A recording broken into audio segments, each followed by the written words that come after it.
السلام عليكم. في المحاضرة دي هنوضح البارامترز اللي بيتيح علينا اللوميون للتعديل على أي إليمنت بنضيفه داخل السين. لو جينا معانا من خلال نيتشر هنا واستخدمنا البليسمنت لعمل بليسمنت لأحد الأشجار الموجودة في البروجكت،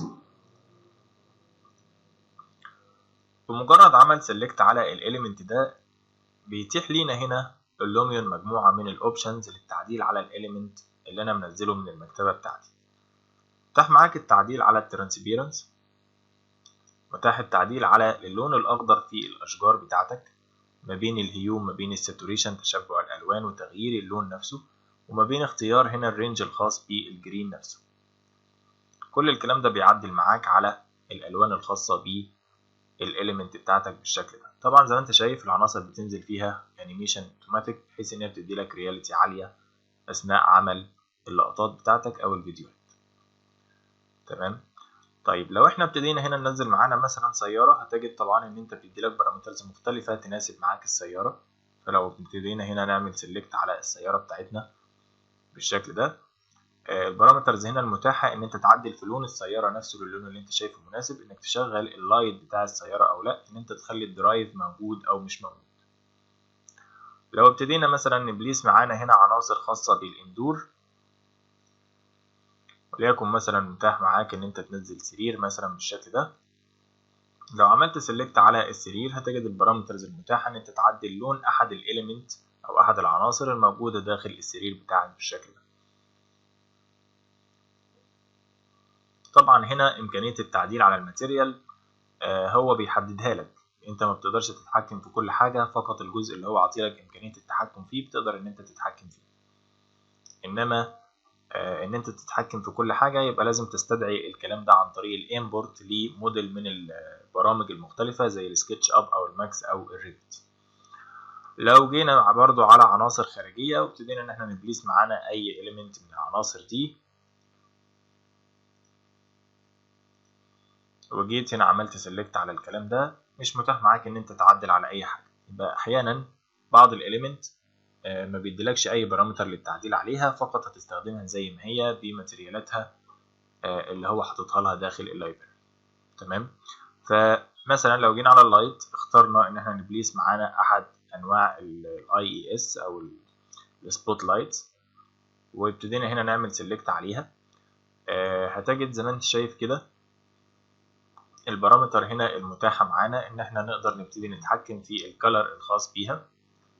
خلينا نقول ان احنا هنستخدمها معانا هنا، هنبتدي نحركها معانا مثلا هنا فوق السرير او فوق مثلا السيارة في البوزيشن ده، هنرفعها معانا شوية بالشكل ده. وهنبتدي مثلا نيجي على الويزر وهنبتدي ان احنا نقلل معانا شوية الاضاءة في السين بحيث ان احنا نشوف تأثير السبوت لايت بتاعنا هنا. وجينا هنا على الاوبجكت بحيث نعمل سيلكت على السبوت لايت ونفعل الكاتيجوري بتاعتها، فهعمل سيلكت، فمتاح ان انا اغير الكالر الخاص باللايت بتاعي زي ما احنا شايفين بالشكل ده. البرايتنس الخاص بالاضاءة نفسها اقويها او اقللها. الكون انجل نفسه اقدر ان انا ابتدي ايديت عليه بالشكل ده. متاح معاك هنا تول ان انت تختار التارجت اللي انت عايز تبتدي توجه فيه السبوت بتاعك، ففي كل مره بتكليك على اي بوينت السبوت اوتوماتيك بيحصل له روتيشن، تقدر ان انت تابروف الكلام ده في البوزيشن اللي انت عايزه. متاح معاك ان انت تخلي الكلام ده يديلك ضلال في السين او ما يديش، فممكن تبتدي ان انت تخليه هو نفسه يدي ظل، او تبتدي ان انت تخليه ما يديش ظل لو في مصدر تاني اعلى منه هو نفسه ما يرميش ظل داخل البروجكت. فممكن تبتدي ان انت الشادو لايت سورس نفسه تبتدي تلغي السورس بتاع اللايت نفسه ان هو يكون ليه ظل او لا.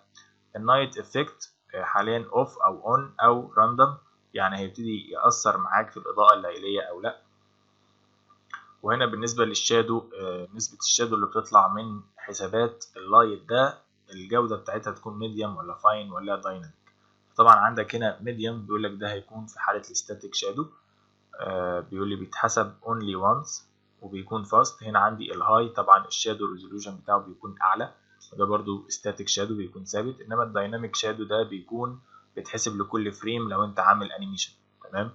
طبعا لو انت عامل انيميشن للاضاءه نفسها داخل فيديو معين هتحتاج ان انت تخليها دايناميك علشان يحسب لكل فريم او لكل حركه مختلفه القيمة الخاصة بالشادو بتاعه هيكون اخباره ايه داخل السين وداخل الفيديو، بما ان اللايت بيتحرك فبتتحرك معاه الظلال بتاعه العناصر اللي هو بيأثر عليها. بتقدر طبعا تتحكم في الكلام ده كله بالنسبة لأي لايت بتقدر تضيفه. دي من ضمن برضو الاوبشنز الخاصة باللايت بس. فطبعا كل كاتيجوري بتدخل تعدل عليه بتجد ان البارامترز بتاعته مختلفة. لو جينا هنا على مثلا شخص وابتدينا مثلا نستخدم معانا الشخص ده هنا مثلا، لو جينا عملنا سيلكت على الشخص ده ايه المتاح هنا؟ الجزء الخاص بالكالرنج. طيب لو بدأت أعدل زي ما احنا شايفين، إما بخليه حاجة زي جوست كده بلون أسود، أو بيبان كلر، أو بيبتدي إن هو ياخد لون أبيض بالشكل ده. فممكن تكون مش محتاج تفاصيل الناس، فمحتاج إن أنت تخليها مجرد لون مثلا بالشكل ده أسود أو أبيض، أو إن أنت تخليها بالكلوز بتاعته الطبيعية بالشكل ده.